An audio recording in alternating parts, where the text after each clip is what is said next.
Nós vamos retomar aqui a nossa aula. Hoje nós vamos falar de operadores posição, momento e translação. Até o momento nós consideramos operadores que têm espectro discreto, mas no entanto têm várias grandezas físicas que apresentam espectro de autovalores contínuos. Então nós precisamos adaptar o que nós vimos até aqui para o caso de variáveis do espectro contínuo. E a primeira questão que nós devemos considerar é que a dimensionalidade do espaço, nesse caso, ela é infinita, porque você vai ter infinitos autovalores possíveis e, portanto, infinitos AutoCADs possíveis. A generalização para a equação de autovalores, basicamente ela mantém a mesma, mas nós vamos representar aqui o operador por essa letra grega xi, os autovalores xi' e os AutoCADs, e esse xi' é um número qualquer e o operador psi é o operador associado. Então, essa equação de autovalores, ela deve ser interpretada, lembrando que vai existir infinitos autovalores, mesmo em situações em que os autovalores possíveis eles estão dentro de um intervalo, são infinitos as possibilidades, os valores possíveis, justamente porque esse espectro é contínuo. E os correspondentes autovetores entre quaisquer dois autovalores xi' e xi' do operador xi. Então, considerando que as somas discretas sobre os autovalores de um determinado operador devem ser agora trocados por integrais, porque nós vamos ter somas infinitas, né, nesse espectro, nós vamos trocar também o delta de Kronecker pela função delta de Dirac, mas basicamente nós vamos ter as mesmas relações. Então, a ortonormalidade entre dois AutoCADs, né, que antes era representado pelo delta de Kronecker, agora vai ser representado pelo delta de Dirac. A relação de completeza, que era uma somatória de finitos valores possíveis, que a dimensionalidade desse espaço era finita, agora ela vai se tornar uma integral, mas você vê que a essência da relação de completeza, ela continua aqui, né? Você tem um produto externo que somado sobre todas as dimensões da base vai dar 1, e aqui é a mesma coisa, só que você tem uma integral e vai dar 1 também. A expansão de um estado qualquer, alfa, ela também continua a mesma cara, só que antes eu tinha uma somatória e agora eu vou ter uma integral, mas você vê que basicamente são os mesmos elementos. A normalização das probabilidades, né, onde a probabilidade é associada com esse coeficiente de expansão do estado alfa, né? Então, a gente vê isso aqui como a probabilidade de alfa projetado sobre aquele A' específico. A probabilidade de, na hora que eu vou fazer uma medida de alfa, ela colapsar em A'. Então, o módulo ao quadrado foi desse coeficiente de expansão, ele foi definido como a probabilidade. Se você soma para todas as possibilidades, a probabilidade total deve dar 1. A mesma coisa quando você tem uma dimensão infinita, você vê que a essência da expressão ela não muda. O produto interno de dois vetores numa base, a mesma coisa, né? O produto interno desses dois estados, alfa e beta, ele tem esse formato quando a dimensão do espaço é finita, eu troco a somatória pela integral, mas a essência da fórmula continua a mesma. Os elementos de matriz do operador na sua base também continuam os mesmos, somente que onde era o delta de Kronecker, a gente vai ter agora o delta de Dirac. Então, nós vamos falar agora, começar a falar do operador posição.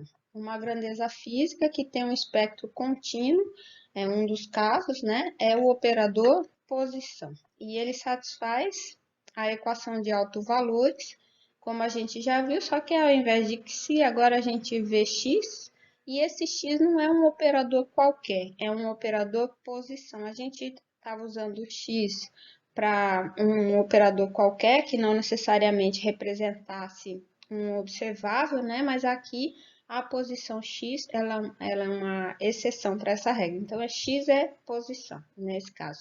Então, é a mesma equação de autovalores. Por enquanto, a gente está supondo o caso unidimensional, e esse aqui vai ser o conjunto de AutoCADs, que vai ser uma base, né, no espaço de CADs, vai ser uma base infinita. Nós podemos escrever um estado qualquer alfa, usando aquela definição, né, da expansão de alfa na base x', considerando um experimento no qual a gente possa medir a posição da partícula com uma certa precisão delta. Quando a gente mede a posição da partícula que estava no estado desconhecido alfa, nós mudamos esse estado que vai colapsar então para o alto estado x'. Traduzindo toda essa fala aqui em linguagem matemática, nós vamos ter esse estado alfa, né, representado através da sua expansão na base x'. Na hora que você faz a medida, você colapsa esse estado alfa para o autoestado x', significa dizer que as possibilidades que iam de menos infinito agora até mais infinito, agora elas vão de x' menos delta 2 até x' mais delta 2, onde esse delta é a precisão da medida. Então, você vê que esse alfa colapsou para o valor de x', né, dentro desse intervalo que representa a precisão. Se nós consideramos que a precisão da medida delta é pequena o suficiente, então 2dx, né? Então vai ser um valor bem pequeno.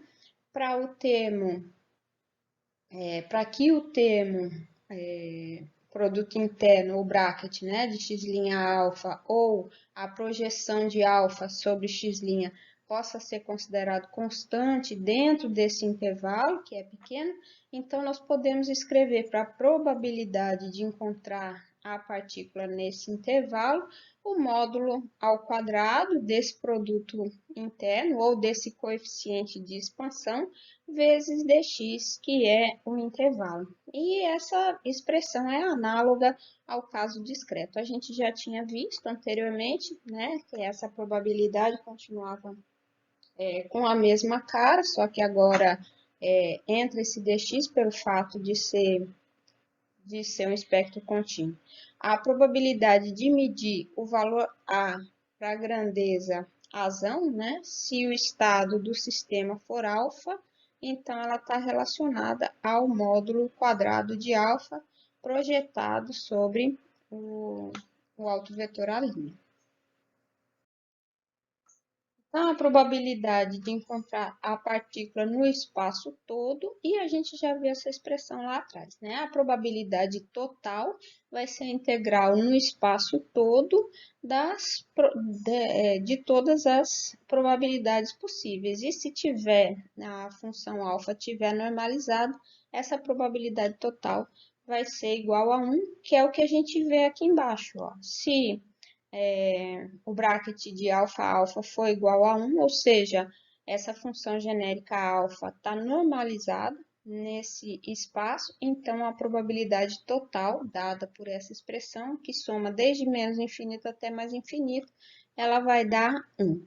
Veja que esses termos, esses produtos internos de x' alfa que aparecem aqui, né, e cuja probabilidade somada em todo o espaço vai dar 1, a gente pode interpretar também como a função de onda de Schrödinger psi de x. Né? Então, nessa abordagem de espaços vetoriais, essa função de onda psi de x é simplesmente um caso particular da representação do estado genérico alfa na base do operador posição x, né? Que é o que a gente vê aqui nessa expressão.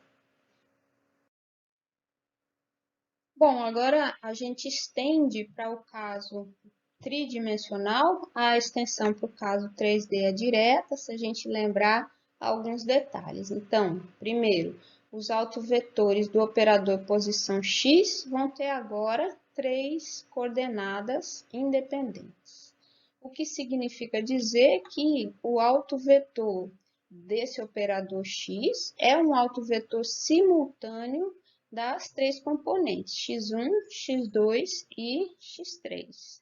Em outras palavras, essas três componentes são compatíveis, né? Quer dizer que é possível medir simultaneamente as três coordenadas de posição x1, x2 e x3. E isso faz sentido, porque significa dizer que a gente consegue localizar a partícula nas suas três coordenadas. Claro que isso vai acontecer dentro de uma precisão, mas é importante a gente notar que, então, que essas três componentes elas são compatíveis.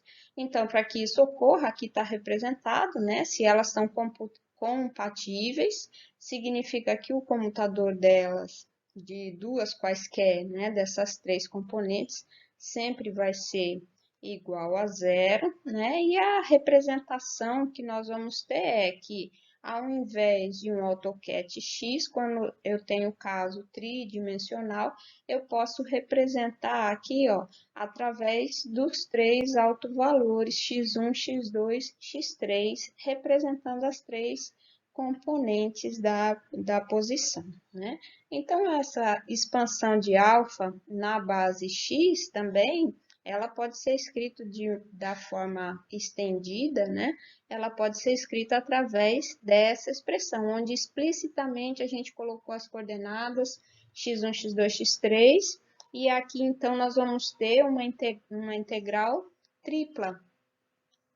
Então é a mesma coisa, só que eu estou colocando as três componentes. E de novo, né? Se alfa for normalizado, a gente tem essa probabilidade total como a soma das probabilidades em cada um dos vetores dessa base, levando para o caso de tridimensional, eu vou ter uma integral tripla que vai ser igual a 1 também, a probabilidade total, né?